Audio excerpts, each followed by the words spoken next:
नमस्कार मित्रांनो, व्हीएम स्टडीच्या नवीन भागामध्ये आपले स्वागत आहे. ज्यांनी माझ्या चॅनलला लाईक, शेअर आणि सबस्क्राईब केलं आहे त्यामुळे त्यांचे धन्यवाद. आणि मित्रांनो, जे माझ्या चॅनलवर नवीन आले आहेत त्यांनी प्लीज लाईक, शेअर आणि सबस्क्राईब करायला विसरू नका. मित्रांनो, बरेच जण व्हिडिओ बघतात परंतु सबस्क्राईब करत नाहीत, तर प्लीज कृपया सबस्क्राईब करायला विसरू नका. तर मित्रांनो, आज आपण XAUID फॉरेक्सच्या गोल्डचं अनालिसिस आपण करणार आहोत. तर आपण मित्रांनो लाईव्ह चार्ट्सवरच आपण जाऊया. तर मित्रांनो, मी इकडे investing.com वर गोल्डचा XAUID मध्ये गोल्डचा चार्ट ओपन केला आहे. तर आपण गोल्ड बघूया की गेल्या आठवड्यामध्ये गोल्ड हा खाली का गेला होता. बघा, इथे मी विकलीचा चार्ट ओपन केलेला आहे आणि या ठिकाणी डेली चार्ट ओपन केला आहे. तर ह्या ठिकाणी बघा, हायर चार्ट्स मध्ये विकलीच्या बघा हा जो रेड बार तयार झालेला आहे याचं एक कारण आहे की मित्रांनो, या ठिकाणी प्राइस बघा वरती वरती गेली होती आणि इथे गॅपअप तयार झाला होता आणि त्यामुळे ही प्राइस जो बार आहे या गेल्या आठवड्याचा तो E7 ला चिटकायला होता. त्यामुळे ही प्राइस E7 पर्यंत आली होती. आणि त्याचबरोबर आपण इथे आपण बघूया मित्रांनो की प्राइस ही जेव्हा विकलीमध्ये खाली होती तेव्हा डेलीमध्ये पण त्याचा इफेक्ट आपल्याला मित्रांनो दिसत होता. आणि डेलीमध्ये पण बघा प्राइस खाली आलेली आहे आणि बरोबर विकलीच्या E7 ला जी प्राइस होती म्हणजे 28 बघा इथे 2832 पर्यंत प्राइस खाली आली होती. आणि त्याचबरोबर बघा हा गेल्या आठवड्याचा डेलीचा चार्ट आहे. हे डेलीचा बघा 25 तारीख, 26 तारीख, 27 आणि 28 बघा या ठिकाणी प्राइस मित्रांनो खाली आलेली आहे आणि बरोबर मित्रांनो 283 पर्यंत गेलेली आहे. आणि ह्यावेळी बरोबर ती प्राइस पुन्हा खाली येऊन पुन्हा वरती गेलेली आहे. तर मित्रांनो, या ठिकाणी बघा इथे मी बोलिंजर बँड पण ओपन केलेला आहे. तर ह्या ठिकाणी पण बोलिंजर बँडचा आपण वापर करतो आणि मग आपल्याला चांगल्या प्रकारे सिग्नल मिळतील की गोल्ड बाय आणि सेल कशा प्रकारे होतो किंवा गोल्डचं बिहेवियर कसं असतं. तर त्या ठिकाणी बघा E7 ला विकलीमध्ये जेव्हा गोल्डची प्राइस चिटकायला आली तेव्हा नेहमीप्रमाणे मित्रांनो गोल्डची प्राइस XAUID ची प्राइस चिटकायला आल्यानंतर E7 चिटकून ती पुन्हा रिव्हर्स जातेच जाते. कारण गेले 3 ते 4 वर्ष आम्ही याचं विश्लेषण करत आहे, तर अनालिस करत आहे. तर त्यामुळे गोल्डचं हे नॉर्मल बिहेवियर आहे की गोल्ड हायर चार्ट्समध्ये बुलिश आहे, परंतु जेव्हा गॅपअप होतो तर मित्रांनो ती प्राइस खाली चिटकायला येते आणि त्याचा इफेक्ट आपल्याला स्मॉलर चार्ट्समध्ये मित्रांनो दिसतो. आणि त्या बघा प्राइस पुन्हा खाली येऊन वरती गेलेली आहे. तर ह्या ठिकाणी बघा, जेव्हा प्राइस डेलीमध्ये खाली होती तेव्हा त्याचा प्राइस जेव्हा खाली होती तेव्हा मित्रांनो इथे MACD पण खाली होता. हा, आणि त्यानंतर स्टॉकिस्टिक RSI तेवढा खाली होता. स्टॉकिस्टिक थोडासा म्हणजे इथे सोल्ड झाला आणि वरती गेला. पण या ठिकाणी बघा जेव्हा प्राइस आला स्टॉकिस्टिक RSI पण या ठिकाणी खाली होता. जेव्हा प्राइसने पुन्हा खाली जाऊन पुन्हा वरती गेली तेव्हा स्टॉकिस्टिक RSI पण वरती आलेला आहे. पण मित्रांनो, अजून MACD लेट सिग्नल येतो. जर MACDचा जर तुम्ही व्हिडिओ पाहिला नसेल तर मित्रांनो तुम्ही तो अवश्य पहा आणि त्याची मी लिंक डिस्क्रिप्शन मध्ये देईनच मित्रांनो. तर मित्रांनो, आता बघा आज गोल्डचा हा लाईव्ह चार्ट आहे आणि बघा गोल्ड हा मित्रांनो खाली जाऊन ह्या आठवड्यामध्ये मित्रांनो 2032 ला टच करून पुन्हा प्राइस वरती वरती आले आणि त्याचा इफेक्ट आपल्याला डेलीमध्ये पण मित्रांनो दिसत आहे. बघा डेलीमध्ये पण प्राइस वरती दिसत आहे. म्हणजे 4 ते 5 दिवस म्हणजे प्राइस वरती वरती येत आहे. आणि बघा इथे अजून किती वरती प्राइस जाऊ शकते. तर मित्रांनो, यासाठी मी ना बोलिंजर बँडचा उपयोग केला आहे. आणि जेव्हा बघा E7 ला प्राइस टच करून जेव्हा प्राइस वरती जात आहे तेव्हा ती बोलिंजर बँडला टच करते आणि पुन्हा खाली येते. तर आता बघा इथे मित्रांनो जर चार्ट मी मोठा करतो तर ह्या ठिकाणी बघा ती बोलिंजर बँडला टच करायला मित्रांनो जाऊ शकते. तर हा इफेक्ट तुम्हाला रात्रीपर्यंत किंवा मंडे पर्यंत पण तुम्हाला बघायला मिळू शकतो. कारण गोल्डचं हे मित्रांनो हे बिहेवियर आहे. तर कारण या ठिकाणी बघा MACD पण वरती आहे मित्रांनो. स्टॉकिस्टिक RSI ने आपल्याला अजून वरती दिलेलं नाहीये, पण इथे जेव्हा मित्रांनो इथे जेव्हा प्राइस खाली तेव्हा स्टॉकिस्टिक RSI हा खाली आलेला आहे.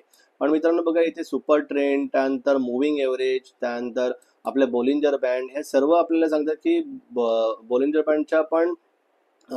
बँडने पण आपल्याला की हे गोल्ड हा आपल्याला सांगितलेला आहे की, आणि सर्व इंडिकेटरने मोस्टली सांगितलेलं आहे की गोल्ड हा बुलिश आहे. आणि त्याचबरोबर आपल्याला हायर चार्ट्समध्ये जर बघायचं असेल तर मित्रांनो आपण मंथलीच्या चार्ट्समध्ये पण आपण बघूया की मंथली चार्ट्समध्ये पण मित्रांनो बघा इथे MACD वरती आहे आणि स्टॉकिस्टिक RSI पण वरती आहे. स्टॉकिस्टिक RSI बद्दल पण मी व्हिडिओ नंतर मित्रांनो बनवणारच आहे. तर बघा या ठिकाणी प्राइस बघा गेले दोन महिने हे मंथली चार्ट्स आहे, त्यामुळे 2 महिने प्राइस वरती आहे आणि ही बोलिंजर बँडला चिटकायला मित्रांनो जाऊ शकते. तर मित्रांनो, समजा हा आठवडा आता आज फ्रायडे आहे, तर या आठवड्यात हा शेवटचा आठवडा आहे, आठवड्याचा शेवटचा दिवस आहे. तर प्राइस मित्रांनो ही वरती डेली ही वरती बॉलिंजर बँडला चिटकायला मित्रांनो जाऊ शकते. आणि हे मित्रांनो गेले 3 ते 4 वर्ष आम्ही गोल्डचं हे अनालिसिस करत आहोत. आणि तर त्यामुळे हे अशा प्रकारे गोल्डचं हे बिहेवियर आहे की गोल्ड हा थोडासा खाली बघा ह्या ठिकाणी पण गोल्ड खाली येऊन पुन्हा तो मित्रांनो वरती जातो, खाली येऊन पुन्हा वरती जातोय, कारण त्याचे हायर चार्ट्स मुळातच मित्रांनो हे बुलिश आहेत. तर मित्रांनो ही स्ट्रॅटेजी समजून घ्या की आपल्याला हायर चार्ट्स बघायचेच असतात. तर त्यासाठी मित्रांनो बघा मी इथे पॅराबोलिक स्टार, त्यानंतर बॉलिंजर बँड, त्यानंतर सुपर ट्रेंड, EMI क्रॉस, तर ह्याचा वापर केला आहे.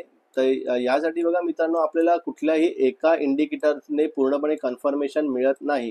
तर त्यासाठी आपल्याला ह्या सर्व इंडिकेटरचा आपल्याला उपयोग करून प्रॅक्टिस करावी लागते, तरच आपल्याला चांगल्या प्रकारे कन्फर्मेशन मिळतं.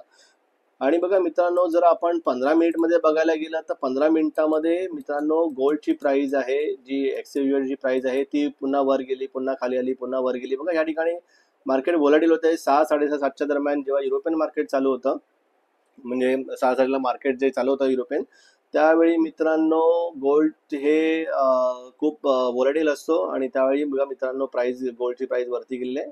आता पुन्हा ती थोडी खाली आलेली आहे. पण मित्रांनो रात्रीपर्यंत मे बी गोल्ड हा वरती जाऊ शकतो आणि तो कुठपर्यंत जाईल तर मित्रांनो त्याचं पहिलं जो रेजिस्टन्स असेल म्हणजे 2945 पर्यंत तो मित्रांनो 2946 पर्यंत पण तो जाऊ शकतो. आणि त्यानंतर मग पुढचं प्रेडिक्शन नंतर पुढच्या आठवड्यात बघायला मिळेल. तर सध्या बघा की गोल्डचा MACD वरती आहे आणि आपल्याला मुव्हिंग एव्हरेज 7 ने पण मुव्हिंग एव्हरेज 7 पण वरती आहे बघा. आणि त्यामुळे आणि त्यानंतर आपल्याला त्यानंतर सुपर ट्रेंडने पण आपल्याला खाली असल्यामुळे प्राइस वरती जाते. हे सर्व व्हिडिओ सुपर ट्रेंड वगैरेचे सर्व व्हिडिओ तुम्ही बघितले नसेल तर मित्रांनो कृपया मागे जाऊन बघा. तर तुम्हाला सर्व व्हिडिओ बघितल्यानंतर तुम्हाला कल्पना येईल की एक्झॅक्टली कशा प्रकारे याचं गोल्डचं अभ्यास करतात किंवा गोल्डचं कशा प्रकारे ते बिहेवियर असतं. तर अशा प्रकारे मित्रांनो इथे आज गोल्ड बघा वरती खाली चिटकून वरती गेलाय. एक या ठिकाणी मित्रांनो लक्षात ठेवा की जेव्हा जेव्हा गोल्ड हा गोल्डची प्राइस वरती जाते आणि गॅपअप होतो तर तो गॅप भरून काढण्यासाठी कुठल्याही स्टॉकची किंवा कुठल्याही करन्सीची जो बार असतो तो E7ला चिटकायला मित्रांनो येतो. E7ला चिटकायला आलाय आणि पुन्हा मित्रांनो वरती प्राइस गेलेली आहे. तर ह्या ठिकाणी जेव्हा आपण सॉरी तर ह्या ठिकाणी मित्रांनो बघा या ठिकाणी प्राइस खाली येऊन पुन्हा वरती गेलेली आहे 15 मिनिटामध्ये. आणि त्याचबरोबर आपल्याला डेलीमध्ये पण आपल्याला प्राइस ही बघायला भेटलेली प्राइस. तर अशा प्रकारे मित्रांनो बघा इथे आपण H1 मध्ये पण जर बघायला गेलं तर ह्या ठिकाणी बघा की जेव्हा या ठिकाणी जेव्हा खाली येत असेल तर त्यावेळी आपल्याला स्मॉलर चार्ट्समध्ये पण आपल्याला बघा हे सेलिंग सिग्नल मिळतो. बघा या ठिकाणी बघा इथून प्राइस खाली आलेली आहे, इथून बघा किती प्राइस खाली आलेली आहे. तर अशा प्रकारे या ठिकाणी आपल्याला सेलिंग सिग्नल भेटल्यानंतर आपण बघा इथे इथे बघा सुपर ट्रेंड वरती प्राइस खाली आलेली आहे. बघा ट्रेंड खाली आलेली आहे. म्हणजे का हे होत होतं असं, कारण मित्रांनो हे जो गेल्या आठवड्याचा जो बार होता गेल्या आठवड्याचा, तर त्यामुळे ती प्राइस E7ला चिटकायला होती, त्यामुळे हा इफेक्ट आपल्याला बघायला मिळतो. तर अशा प्रकारे आपल्याला ऑब्झर्वेशन करता आलं पाहिजे आणि त्याचबरोबर आपल्या इतर इंडिकेटरचा पण वापर करता आला पाहिजे. तर मित्रांनो अशा प्रकारे आता समजा गोल्ड समजा वरती गेला तर तो वरती हा मित्रांनो 2945 पर्यंत जाऊ शकतो. आणि ह्या बघा मी मित्रांनो ही सुपर ट्रेंड त्याचबरोबर EMI क्रॉस ह्याची स्ट्रॅटेजी मी सांगितलेलीच आहे याच्या आधी. तो व्हिडिओ नसेल बघितले तर प्लीज कृपया नीट बघा आणि त्याचप्रमाणे ते डेमो ट्रेडिंग किंवा पेपर ट्रेडिंग करून बघा. आणि बघा या ट्रेडिंग स्ट्रॅटेजीने आपल्याला चांगल्या प्रकारे रिझल्ट पण देते ही. तर तुम्ही याची प्रॅक्टिस करा जास्तीत जास्त मित्रांनो. जेव्हा तुम्ही जेवढी जास्त तुम्ही प्रॅक्टिस कराल तेवढं मित्रांनो तुम्हाला याच्यामध्ये जास्तीत जास्त तुम्हाला महारत प्राप्त होईल आणि तुम्हाला चांगल्या प्रकारे चार्ट अनालाइज करता येतील. मित्रांनो चार्ट अनालाइज चांगल्या प्रकारे करता आले पाहिजेत बघा. आणि त्या ठिकाणी तुम्हाला हायर चार्ट एका ठिकाणी लावायचे असतात, एका ठिकाणी लोअर चार्ट. तर मी या ठिकाणी विकली चार्ट लावलेला असतो बघा. आणि या ठिकाणी समजा डेलीचा चार्ट लावायचा की 15 मिनिटचा. तुम्हाला इंट्राडे करायचा 15 मिनिट 1 तासचा चार्ट तुम्ही वापरू शकता. तर या ठिकाणी बघा गोल्डची प्राइस इथपर्यंत वरती गेलेली आहे. तर मित्रांनो इथेच मी व्हिडिओ थांबवतो. तोपर्यंत मित्रांनो नमस्कार.